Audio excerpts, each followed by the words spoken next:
The wedding of the decade was supposed to be Victoria Kensington's crowning achievement, the day she finally erased her son's mistake from history. She had everything planned down to the second, including the ultimate act of cruelty, inviting her son's heartbroken ex-girlfriend just to rub her nose in his new, wealthy happiness. Victoria wanted a witness to her victory. Instead, she invited her own destruction. When the chapel doors swung open, the ex didn't walk in crying. She didn't walk in alone. She walked in with two little boys who wore the groom's face, carrying a secret that would turn the champagne to poison and silence the entire room. This is the story of how a mother's arrogance cost her everything. The envelope was made of heavy, cream-colored cardstock, the kind that cost more than a week's groceries for the average person. It sat on Elodie Hart's modest kitchen counter like a dormant landmine.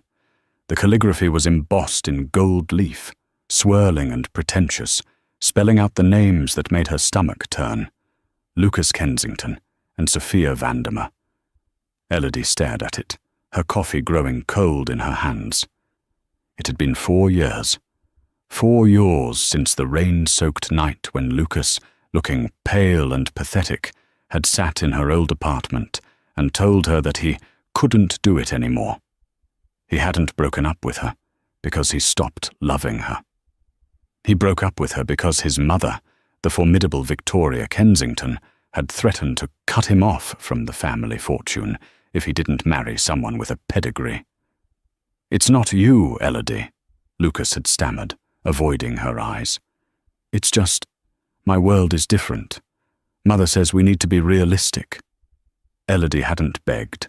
She hadn't screamed. She had simply opened the door and told him to leave. She retained her dignity that night, even as her heart shattered into a million unrecognizable pieces. But the real blow came 3 weeks later, when the nausea started. By the time she saw the 2 pink lines on the test, Lucas was already in Europe on a healing trip, orchestrated by Victoria, and Elodie's phone number had been blocked from the Kensington estate.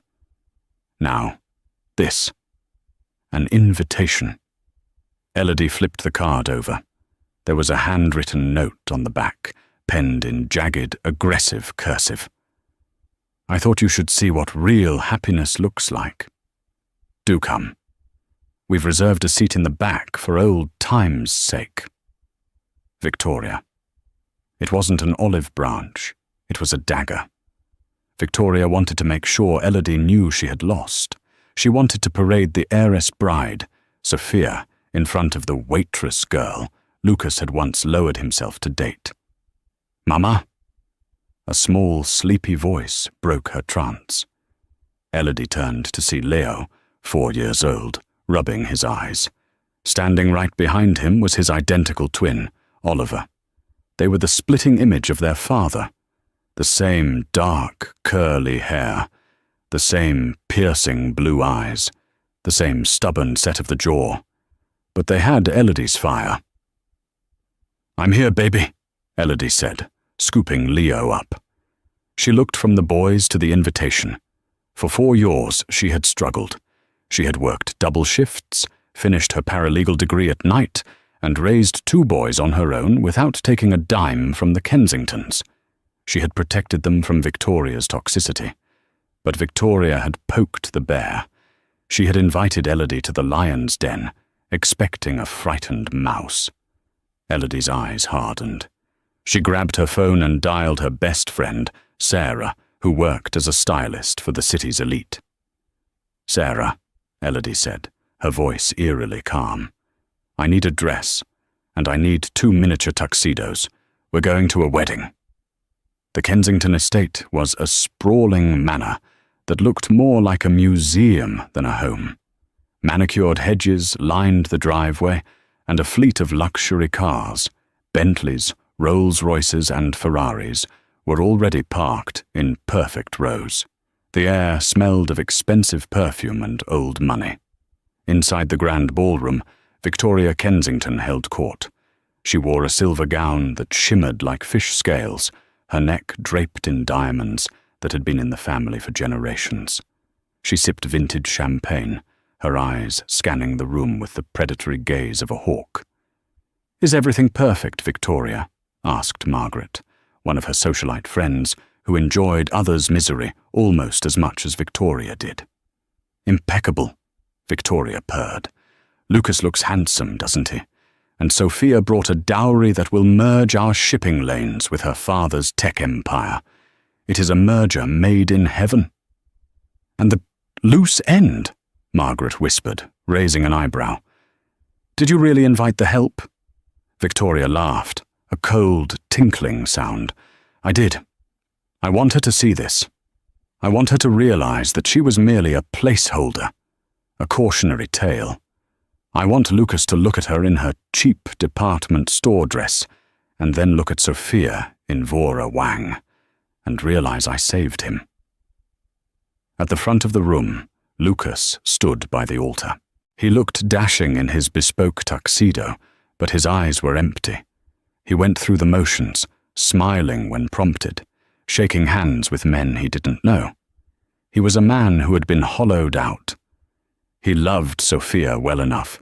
She was pleasant, safe, and approved. But she didn't make the world stop turning when she entered a room. The ceremony was scheduled to begin in 10 minutes. The guests were taking their seats. The string quartet began to play a soft, lilting melody. Suddenly, the heavy oak doors at the back of the ballroom groaned open. Usually, late arrivals would sneak in, heads bowed, ashamed to interrupt. But the figure standing in the doorway didn't sneak. The room fell silent, starting from the back rows and rippling forward like a wave. Elodie Hart stood framed by the afternoon sunlight. She was not wearing a cheap department store dress. She was wearing a floor-length gown of deep, midnight blue velvet that clung to her curves and left her shoulders bare. It was the color of a stormy sky. Her hair was swept up in an elegant chignon, revealing diamond drop earrings that caught the light. She looked regal, dangerous, and breathtakingly beautiful. But it wasn't the dress that caused the gasps. Holding her left hand was a small boy in a perfectly tailored black tuxedo. Holding her right hand was his identical copy. Leo and Oliver walked with a confidence that defied their age. They looked around the room with wide, curious eyes that were a terrifying, undeniable shade of Kensington blue. Victoria dropped her champagne glass. It shattered on the marble floor, the sound echoing like a gunshot in the silent room. The shards scattered, sparkling in a puddle of expensive liquid. But no one looked down.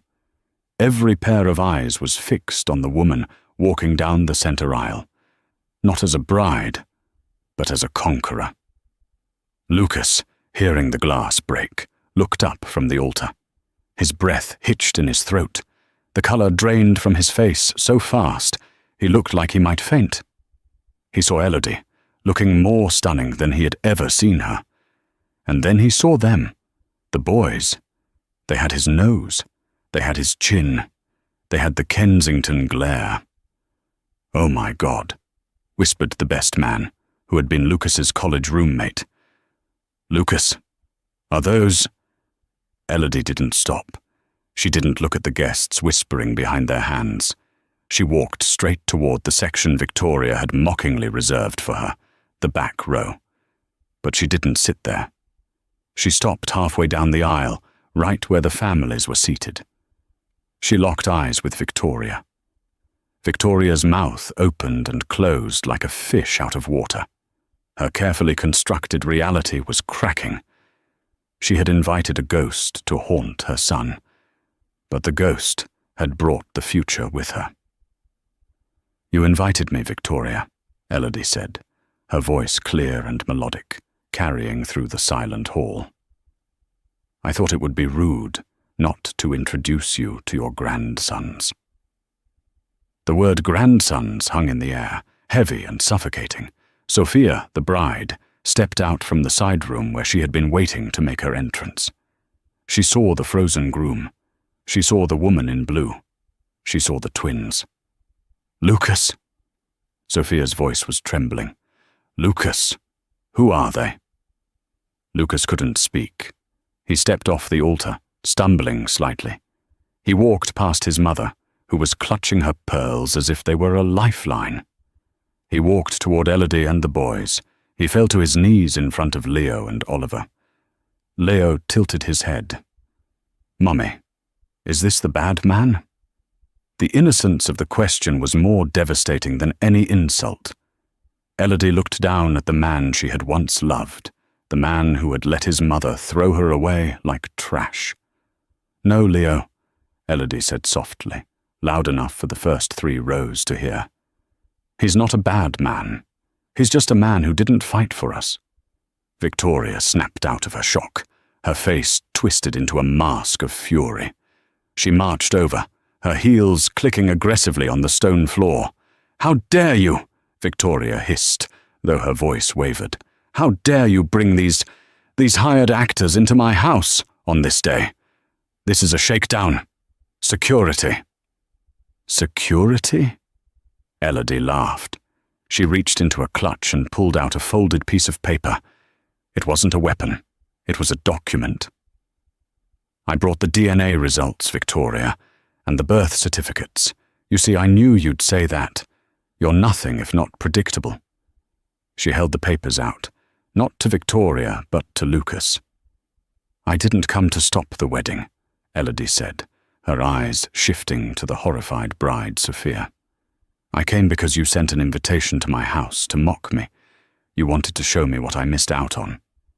So I returned the favor. I wanted to show you what you missed out on." She gestured to the boys. "Meet Leo and Oliver. They turn 4 next week. They are smart, they are kind, and they are Kensingtons. And until today they didn't know you existed." Lucas took the papers with shaking hands. He looked at the birth dates. He did the math. It aligned perfectly with the breakup. "You knew?" Lucas looked up at his mother. The realization was dawning on him, a dark and terrible storm. "Mother, you monitored her. You told me she moved away. You told me she found someone else immediately." "She did!" Victoria shrieked, desperate to regain control. "She's a gold digger, Lucas. She waited until today to trap you." "I don't want your money, Victoria," Elodie cut in, her voice icy. "I make my own. I own my own firm now. I drove here in my own car. I'm here to show you that you didn't break me. You built me." The murmur in the crowd was turning into a roar. Phones were out. People were recording.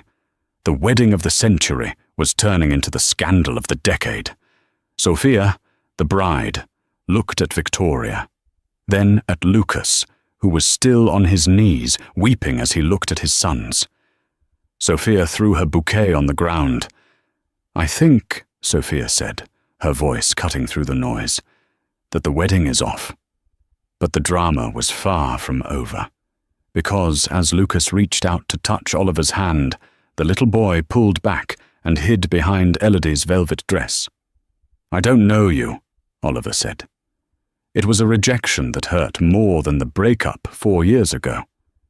And watching from the sidelines, Victoria's face went from angry to terrified. She realized that by trying to humiliate Elodie, she had just exposed her own lies to her son, her social circle, and her investors. And Elodie? She just smiled, a cold, satisfied smile. "Come on, boys," Elodie said, turning around. "We've seen the show. It's time to go get ice cream." "Wait!" Lucas screamed, scrambling to his feet. "Elodie, wait, please!" He ran after her, leaving his mother and his bride standing in the wreckage of the perfect day. The gravel of the driveway crunched under Lucas's polished dress shoes as he sprinted past the shocked valet drivers. The heat of the afternoon sun beat down on his neck, contrasting sharply with the cold dread pooling in his stomach. "Elodie!" he shouted, his voice cracking. "Elodie, stop! Please!" Elodie had just finished buckling Leo and Oliver into their booster seats in the back of her sleek, black SUV. She paused, her hand on the driver's door handle. She didn't look frightened. She looked exhausted, as if she were dealing with a persistent telemarketer rather than the father of her children. She turned slowly. "Go back inside, Lucas. Your mother is probably having an aneurysm. She needs you." "I don't care about her," Lucas panted, coming to a halt a few feet away. He looked at the tinted back windows of the car, trying to catch a glimpse of the boys. "I care about... Are they really?" "Don't ask questions you already know the answer to," Elodie cut him off, her voice sharp. "You saw them.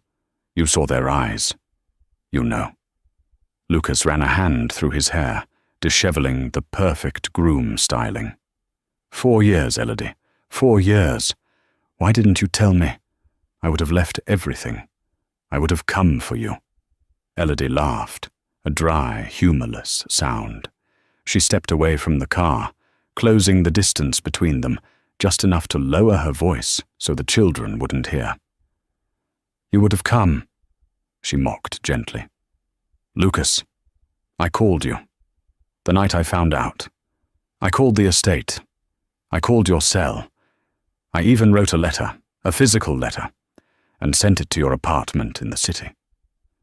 Lucas shook his head, confusion clouding his eyes. "I never got a call. I never got a letter. I was in Paris. Mother said you had changed your number." "Your mother," Elodie said, spitting the words out like poison, "answered my call on the estate line. She told me that if I ever tried to contact you again, she would bury me in legal fees until I was homeless. She said you had moved on, that you were disgusted by our fling. She returned my letter unopened, Lucas, with 'Return to sender' stamped in red ink." Lucas staggered back as if he'd been punched. The memories of that summer in Paris flooded back, how his mother had constantly hovered, managing his phone, filtering his mail, telling him to focus on healing. "She stole my sons from me," Lucas whispered, horror dawning on his face. "She tried to steal them from me too," Elodie said, her eyes flashing. "Do you know how hard it is to raise twins alone while putting yourself through law school? Do you know what it's like to buy formula with spare change while watching your ex-boyfriend on the news, attending galas on yachts?" "Law school." Lucas looked at her, really looking at her for the first time. The velvet dress, the confidence, the car. You're a lawyer?" "I own Hart and Associates," Elodie said with a grim sense of satisfaction. "I specialize in corporate fraud and family law. I built my life from the ashes your mother left behind. I don't need your money, Lucas, and I certainly don't need your pity." She turned back to the car door. "Wait." Lucas stepped forward, reaching out but not daring to touch her. "What happens now? You can't just show me them and leave. They're my sons." Elodie opened the door and looked back over her shoulder. The sunlight caught the diamond in her earring, making it flash like a warning light. "You made your choice 4 years ago, when you let your mother decide your future," she said. "You wanted a pedigree, Lucas. You wanted the easy life. Well, you have it. Go marry Sophia. Merge your companies. Be the good little Kensington heir." "I can't marry her now," Lucas cried out. "Elodie, I still—" "Don't!"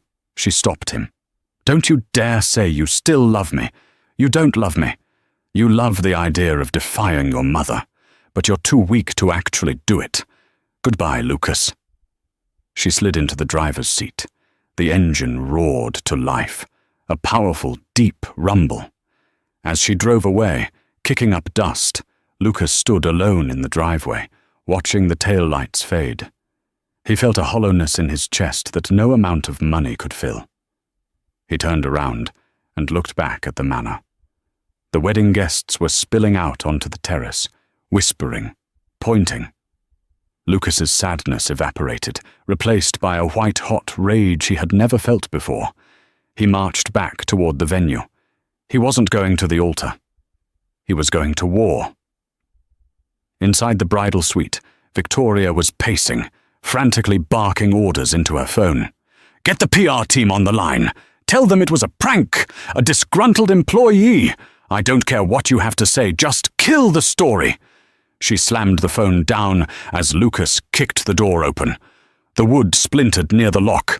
Victoria jumped, clutching her chest. "Lucas, thank God. Listen, we can salvage this. Sophia is upset, but her father is a pragmatist. If we issue a statement denying paternity—" "Shut up," Lucas said. His voice was dangerously quiet. Victoria froze. "Excuse me?" I said. "Shut up." Lucas walked into the room. He looked at the woman who had controlled his every breath for 30 years. You knew she was pregnant." Victoria straightened her spine, her eyes narrowing. "I protected you. She was a waitress, Lucas. A nobody. She would have dragged you down into mediocrity. I did what was necessary to preserve this family's legacy." "Legacy?" Lucas laughed, a manic sound. "You talk about legacy. You just ensured that your grandsons, the only heirs to this family, will grow up hating you. You returned her letter. You threatened her." "I bought you a future," Victoria shrieked. "I gave you the world." "You gave me a cage," Lucas spat. He ripped the boutonniere from his lapel and threw it on the floor. "The wedding is off. The merger is dead. And Mother? If you ever try to come near me or those boys, I will burn this house to the ground." He turned and walked out, leaving Victoria Kensington alone in a room full of unused flowers, realizing for the first time that her control had finally snapped. The scandal didn't just break, it exploded.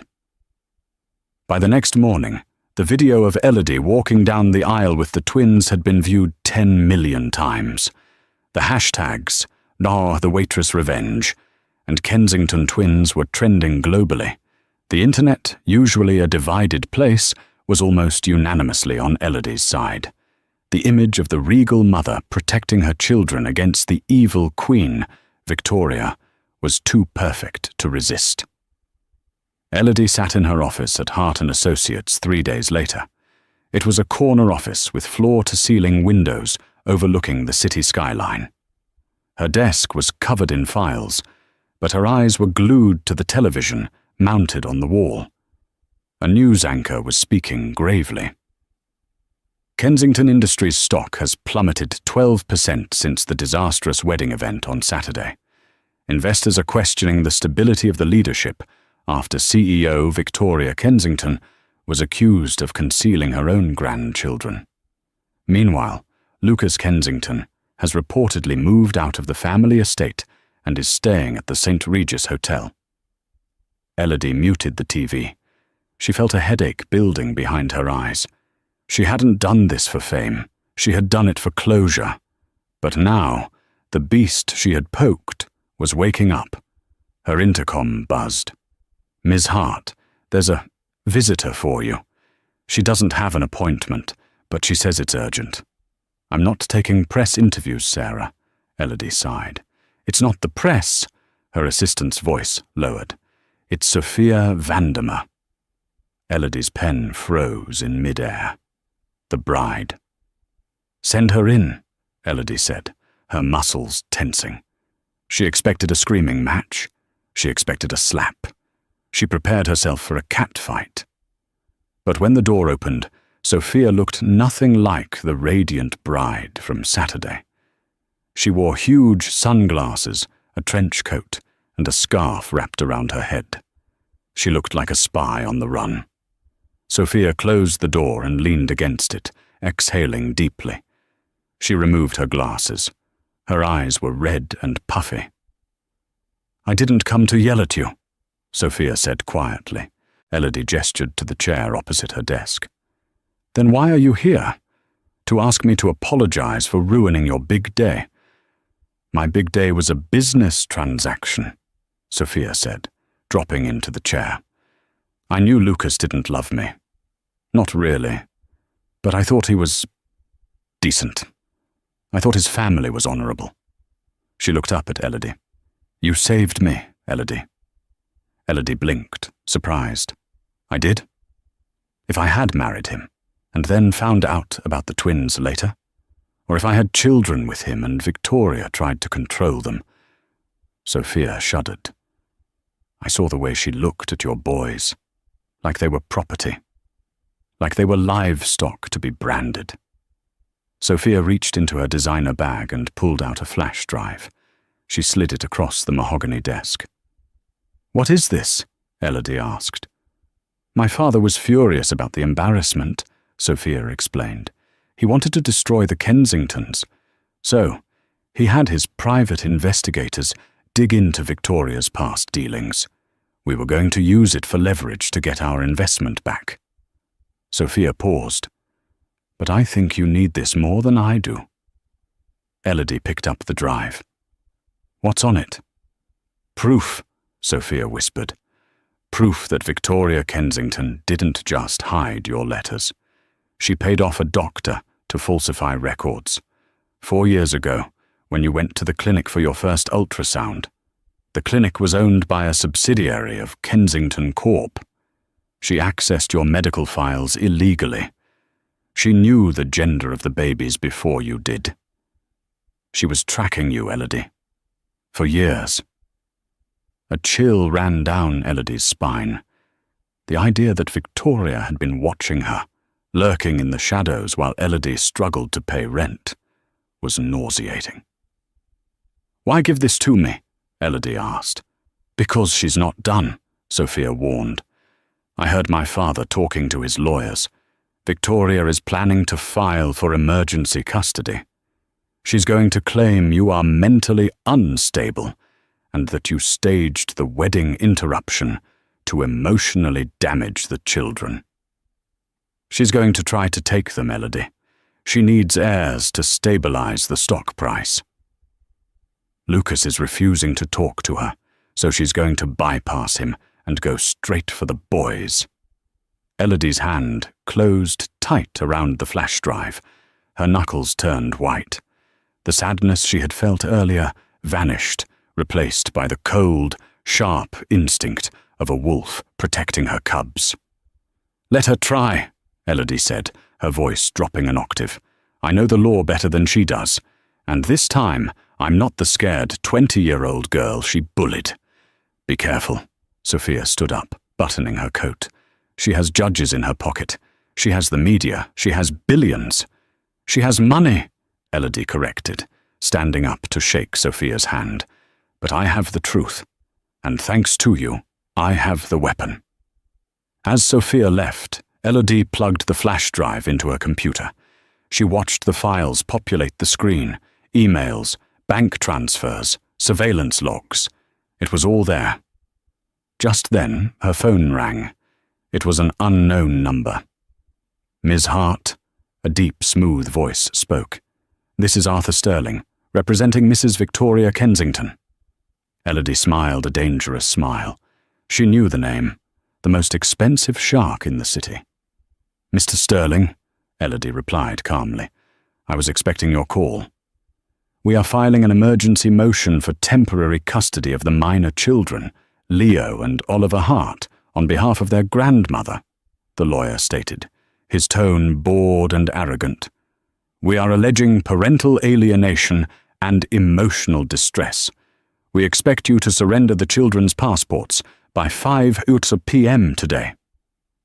I won't be doing that, Elodie said.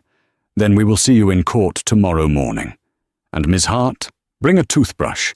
Mrs. Kensington intends to petition for your incarceration for harassment.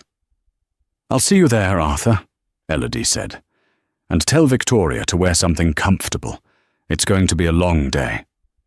She hung up the phone. She looked at the picture of Leo and Oliver on her desk, their smiling faces covered in chocolate ice cream. Victoria wanted a fight. She wanted a courtroom drama.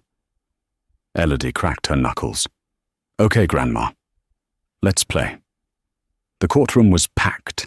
It seemed Victoria Kensington had not only hired the most aggressive legal team in the state, but had also leaked the hearing time to the press. She wanted a spectacle. She wanted the world to see her rescue her poor, neglected grandchildren from the clutches of a vengeful woman. Victoria sat at the plaintiff's table, looking the picture of elegant grief. She wore a modest black suit, her pearls replaced by a simple gold chain. She dabbed at dry eyes with a silk handkerchief.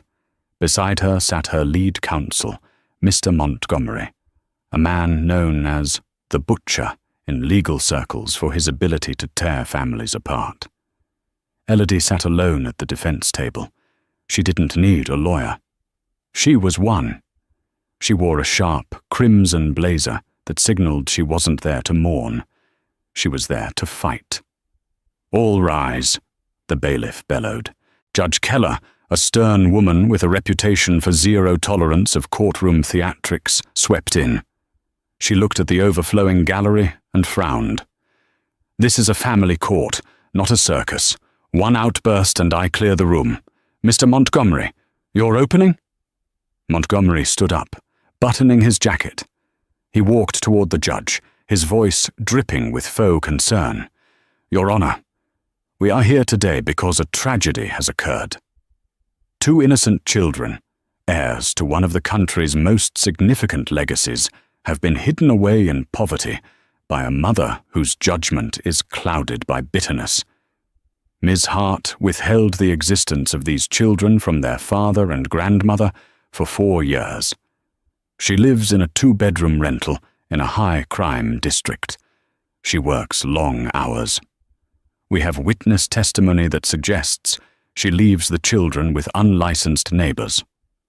We are asking for immediate temporary custody to be granted to Mrs. Victoria Kensington, where the boys can receive the security, education, and medical care they deserve." He turned to look at Elodie with a sneer. "These children are Kensingtons. They should not be punished for their mother's pride." Elodie didn't flinch. When it was her turn, she stood up slowly. "Your Honor," Elodie said, her voice steady. "Mr. Montgomery speaks of legacy and heirs. I speak of children. Leo and Oliver are happy, healthy, and loved. They don't know who the Kensingtons are, and frankly, up until 3 days ago, the Kensingtons didn't care to know who they were." "Objection," Montgomery barked. "My client didn't know they existed." "Didn't she?" Elodie challenged. "I would like to submit Exhibit A." She walked to the bench and handed over a stack of documents, the printouts from Sophia's flash drive. "These are invoices," Elodie explained, turning to face the gallery. "Dated 4 years ago. Paid by a shell company owned by Victoria Kensington. They are payments to Dr. Aris, my former OB-GYN, for consulting fees. The dates coincide exactly with my prenatal checkups. Mrs. Kensington knew I was pregnant. She knew I was carrying twins. She knew their gender. And she chose to hide that information from her own son to ensure he went through with a business merger." The courtroom erupted in whispers. Victoria's face went pale. She leaned over and hissed something at Montgomery. "This is fabricated," Montgomery shouted. "Hearsay. I have the bank routing numbers, Your Honor," Elodie said calmly. "But if you need a character witness to establish Mrs. Kensington's fitness as a guardian, I would like to call the boy's father to the stand." The doors at the back of the courtroom opened. Lucas Kensington walked in. He looked terrible. He hadn't shaved in 3 days. He wasn't wearing a suit. He was wearing jeans and a wrinkled button-down shirt. He looked like a man who had walked through fire. Victoria's eyes widened. She stood up halfway. "Lucas, don't you dare!" "Sit down, Mrs. Kensington," Judge Keller snapped. Lucas took the stand. He looked at his mother with a mixture of pity and disgust. "Mr. Kensington," Elodie asked, treating him like a stranger, "did you know about your sons?" "No," Lucas said, his voice raspy. "I didn't." Would you say your mother is a fit guardian for Leo and Oliver?" The room went silent. You could hear the hum of the air conditioning. Lucas looked at Victoria. He thought about the years of manipulation, the lies, the way she had treated him like an asset rather than a son. "No," Lucas said clearly. "My mother loves control more than she loves people. She doesn't want custody of Leo and Oliver because she loves them. She wants them because her stock prices are dropping and she needs good PR. She views them as props." Victoria gasped, clutching her chest theatrically, but no one was buying it. "And what about you, Mr. Kensington?" Elodie asked, her eyes softening just a fraction. "Do you want custody?" Lucas looked at Elodie. He saw the strength in her jaw, the way she stood, protecting their children's future. "I have no right to ask for custody," Lucas said, shocking everyone. "I wasn't there. I didn't protect them. Elodie did. She is the only parent they know. Taking them from her would be cruel. I just want the chance to earn my way into their lives. Not as a Kensington, just as their dad." Judge Keller nodded, scribbling on her notepad. She looked over her glasses at Victoria. "Mrs. Kensington, your motion for emergency custody is denied. Furthermore, based on the evidence of medical privacy violation, I am issuing a temporary restraining order. You are to stay 500 feet away from Ms. Hart and her children until a full investigation is conducted." "This is an outrage!" Victoria screamed, losing her composure entirely. "I am Victoria Kensington. You can't do this to me." "I just did." Judge Keller slammed the gavel. "Court adjourned." The victory felt good, but as Elodie walked out of the courthouse, the adrenaline crashed. She was exhausted. The flashing cameras outside were blinding, but a large hand appeared, shielding her eyes. It was Lucas. He guided her through the throng of reporters to her car. "Thank you," she said stiffly, unlocking the door. "I meant what I said in there," Lucas said, standing on the sidewalk. "I don't want to take them from you, but I want to know them, Elodie. Please." Elodie looked at him. He had blown up his life for her in that courtroom. He had publicly humiliated his mother and destroyed his own inheritance. "Saturday," she said finally. "We go to the park at 10 a.m. If you're late, don't bother coming." "I'll be there at 8, Lucas promised. But when Saturday came, the reality of Lucas's new life hit him hard. He had been cut off, completely. Victoria had frozen his trust funds, locked him out of the corporate accounts, and even had his company car repossessed. For the first time in his 30 years of life, Lucas Kensington had $400 in his pocket and no credit cards. He arrived at the park at 9:30 a.m., having taken 3 buses because he couldn't afford a taxi and didn't know how to use the subway. He was sweating, his shirt stained, carrying a cheap plastic bag with 2 toy trucks he had bought at a discount store. Elodie was already there, sitting on a bench, watching Leo and Oliver chase ducks by the pond. She saw Lucas approaching, disheveled, anxious, looking nothing like a billionaire. She didn't smile, but she didn't scowl either. She just pointed to the empty space on the bench. "You took the bus?" she asked, eyeing his crumpled ticket stub sticking out of his pocket. "Yeah," Lucas laughed nervously. "It's louder than a limo. Why didn't you drive?" "Mother took the cars," Lucas admitted, looking down at his sneakers. "She took everything, Elodie. The apartment, the cards, the access. I'm currently sleeping on my friend Dave's couch. I have to find a job on Monday." Elodie stared at him. She had expected him to fight for the kids using his money. She hadn't expected him to become poor to do it. "Why didn't you just apologize to her?" Elodie asked. "She would have given it all back." "Because," Lucas watched the twins running in circles, I'd rather be poor and be able to look at them without shame than be rich and be her puppet. I missed their first steps, Elodie. I missed their first words. I'm not missing anything else. Mommy! Leo came running up, holding a feather. He stopped when he saw Lucas. He narrowed his eyes. Is that the crying man? Lucas winced. Hi, Leo. Yeah, I was the crying man. I'm Lucas. Leo looked at the plastic bag. What's that? I brought these. Lucas handed the bag over awkwardly. Leo opened it. He pulled out the cheap plastic trucks. They weren't the expensive battery-operated ones Victoria would have bought. They were simple, push-along toys. Leo's face lit up. Ollie, look! Dump trucks! Oliver ran over, and within seconds, the two boys were in the dirt, making engine noises, completely accepting the gift. Lucas let out a breath he didn't know he was holding. Tears pricked his eyes again. They like them. They're for Lucas, Elodie said softly.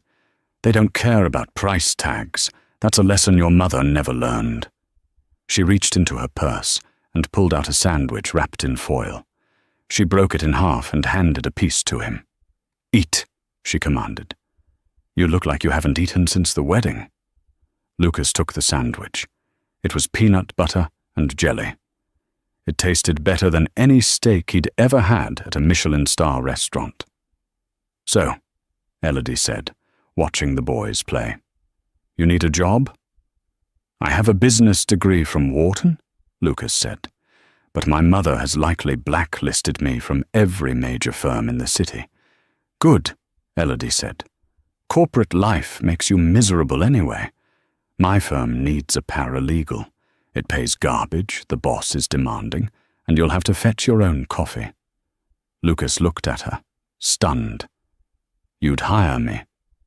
I need someone who understands corporate fraud to help me sift through the documents Sophia gave me, Elodie said. We're going to sue your mother, Lucas.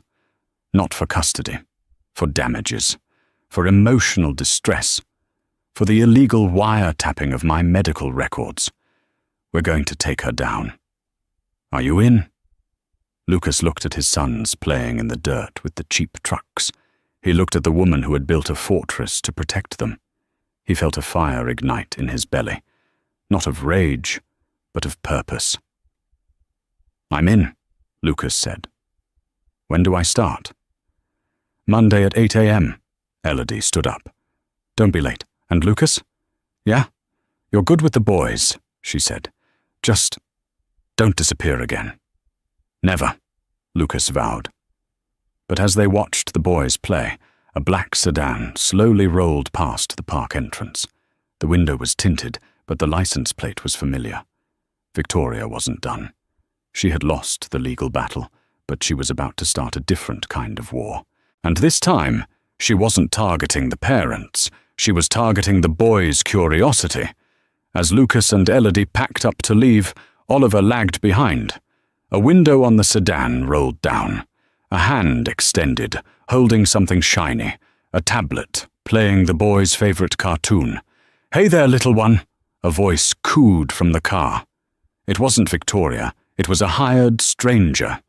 Do you want to see the rest of the show? Oliver took a step toward the car.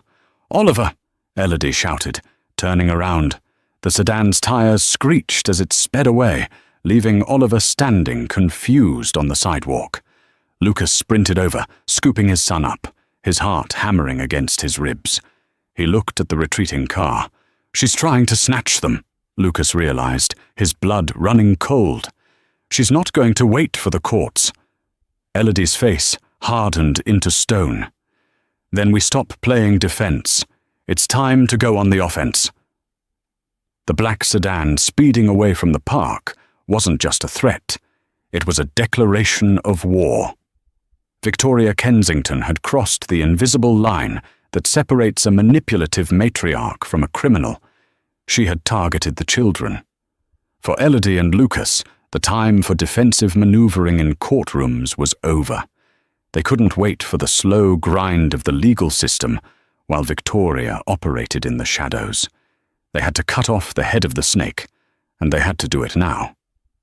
The war room was the cramped, fluorescent-lit break room at Hart & Associates.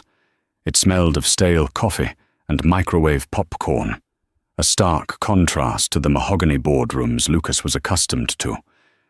But as he sat at the wobbly plastic table, wearing a t-shirt and jeans, Lucas looked more alive, more formidable than he ever had in a three-piece bespoke suit. He was poring over a labyrinth of financial records, his eyes scanning the digital ledgers with a predator's focus. Elodie paced the small room, her arms crossed, the adrenaline of the park incident still humming in her veins. "She's vulnerable," Lucas said suddenly, his finger stabbing at the laptop screen. He looked up, his eyes bright with a dangerous intensity. "Look at this, Elodie. She's been sloppy.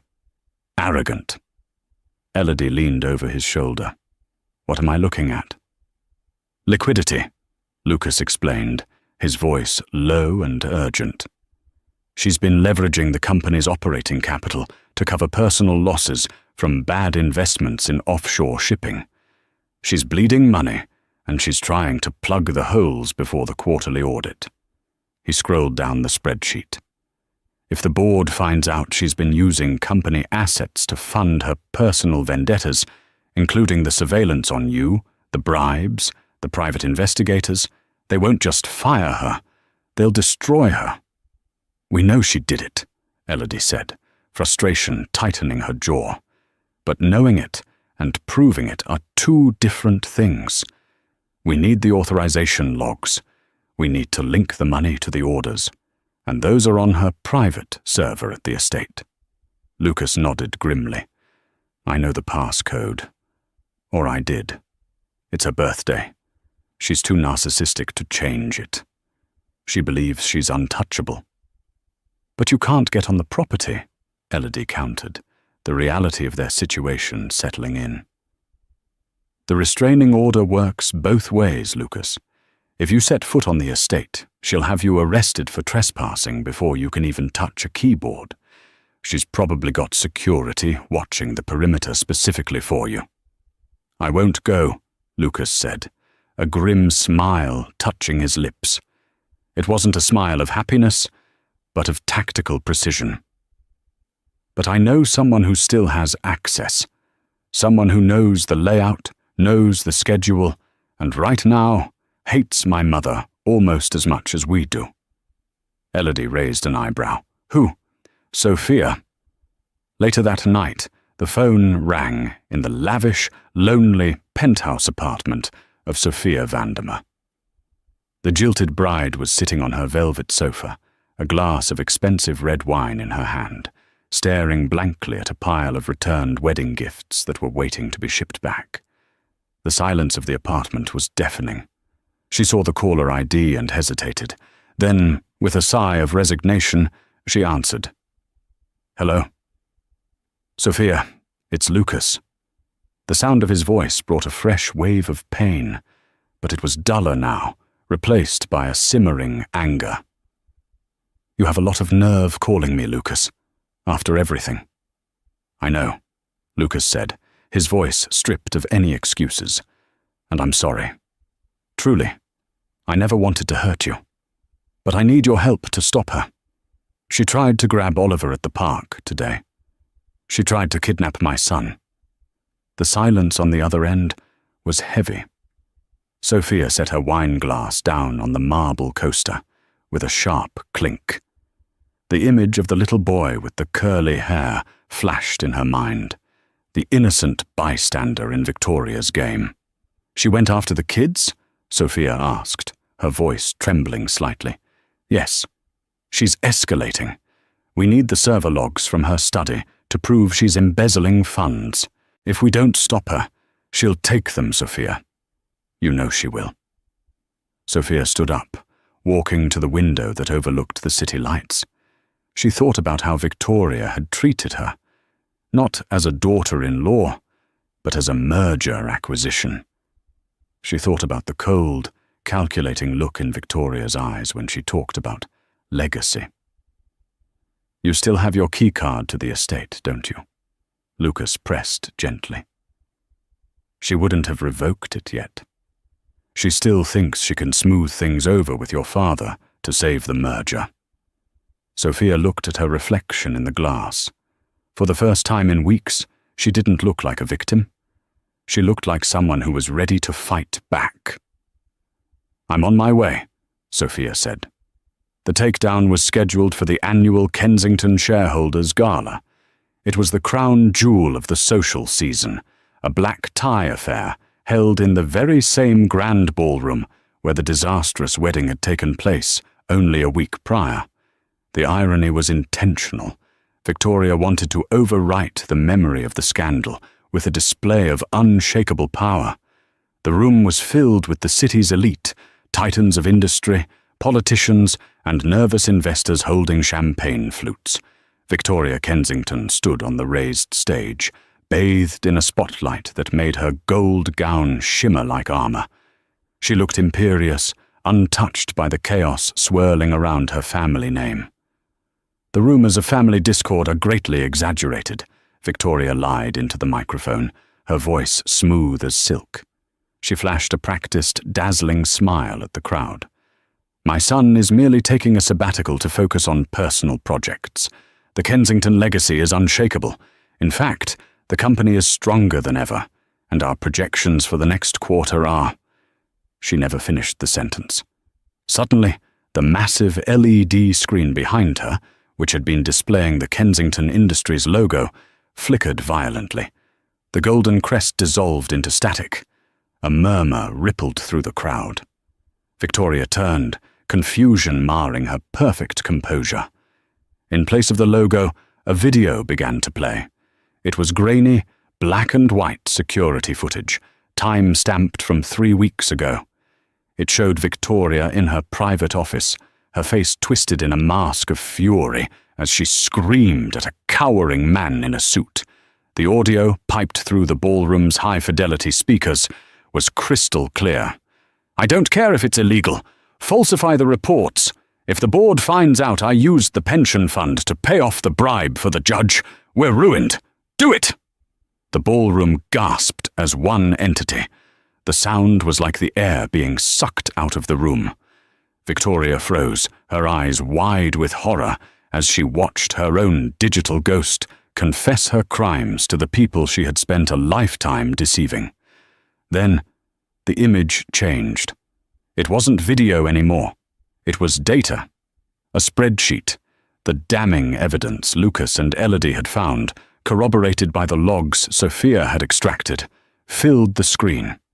Rows of red highlight showed millions of dollars siphoned from the company accounts, payments to private investigators, bribes to court clerks, hush money.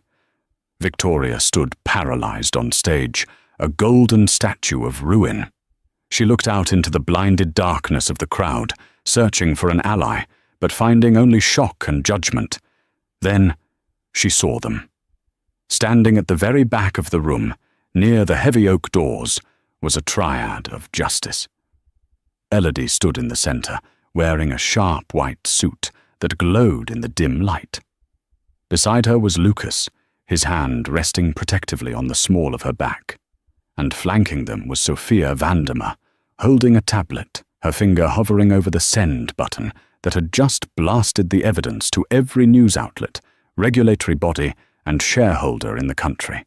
Ladies and gentlemen, Lucas's voice boomed from the back of the room. He didn't need a microphone. The authority in his voice carried to the rafters. As a major shareholder of Kensington Industries, I call for an immediate vote of no confidence. Seconded, shouted a silver-haired man near the front, Sophia's father, looking at Victoria with utter disdain. Victoria grabbed the microphone stand, her knuckles white. Panic cracked her voice. No, this is a lie. This is a deep fake. This is a conspiracy to... Security guards, the very ones she had hired to keep Elodie out, began to move toward the stage. But they weren't there to protect her. 2 police officers, grim-faced and serious, stepped out from the wings, parting the sea of stunned guests. Victoria Kensington, the lead officer announced, his voice amplified by the stunned silence of the room. "You are under arrest for embezzlement, corporate fraud, and conspiracy to commit kidnapping." As the officers mounted the stairs and placed her in handcuffs, the illusion of Victoria's power shattered completely. She looked small, old, and desperate. She frantically scanned the room until her eyes locked on Lucas. "Lucas!" she screamed as they began to drag her away, her dignity forgotten. "I did this for you. Everything I did was for you. You are nothing without me. Do you hear me? Nothing." Lucas didn't flinch. He didn't look away. He watched his mother being led out of his life, the toxicity finally excised. He turned to Elodie, his eyes clear and calm for the first time in years. "Ready to go home?" he asked softly. Elodie squeezed his hand, a small smile playing on her lips. "Ready." 6 months later. The Kensington estate was sold quietly to a developer. The proceeds went almost entirely to repaying the pension fund Victoria had raided and settling the lawsuits. The museum, as Elodie had called it, was gone. Lucas didn't move back into a mansion. He didn't want marble floors or gold leaf ceilings. Instead, he and Elodie bought a messy, beautiful farmhouse on the edge of town. It had a wraparound porch that needed painting, a big yard that needed mowing, and it was perfect. It was a Sunday afternoon, golden and lazy. The smell of charcoal and barbecue sauce filled the air. Lucas stood at the grill in the backyard, flipping burgers with the concentration of a bomb disposal expert. He was wearing an apron Elodie had bought him as a joke, which read, "Kiss the Cook," in bold red letters. Elodie sat on the porch swing, a glass of lemonade in her hand, watching the scene unfold. Leo and Oliver were tumbling in the grass, their laughter ringing out like bells. They were wrestling with a new addition to the family, a clumsy, enthusiastic golden retriever puppy they had named Justice. "Hey!" Lucas called out, wiping a smudge of soot from his forehead with the back of his hand. "Burgers are ready. Who's hungry?" "Me! Me!" The twins scrambled up, abandoning the puppy to race toward the picnic table. Elodie walked over to Lucas, wrapping her arms around his waist from behind and resting her chin on his shoulder. "You know, for a former billionaire heir, you flip a decent burger." "Ex-billionaire," Lucas corrected her with a grin, turning in her arms to kiss her forehead. "I'm just a junior paralegal now, but the benefits package is much better." He looked past her, at the boys eating with messy faces, safe and free. They hadn't gotten the happily ever after of fairy tales. They had fights about electricity bills. They had sleepless nights when the boys had nightmares. They had the messy, chaotic, beautiful reality of life. And as Lucas held Elodie close, watching the sun dip below the horizon, he knew he wouldn't trade this life for all the diamonds in Victoria's vault. The mistake Victoria had tried so hard to erase had become the only thing that mattered. In the end, the waitress hadn't just survived the Queen. She had rewritten the history of the kingdom. And that is how a cruel mother's arrogance led to her own absolute downfall, proving that while money can buy silence, it cannot buy loyalty. Lucas and Elodie's story is a powerful reminder that the strongest family isn't the one with the most zeros in the bank account, but the one that fights for each other when the world turns its back. If you enjoyed this story of karma, justice, and second chances, please smash that like button. It really helps the channel. Don't forget to share this with a friend who needs a little drama today, and hit subscribe with the notification bell turned on so you never miss a new story. Thanks for watching.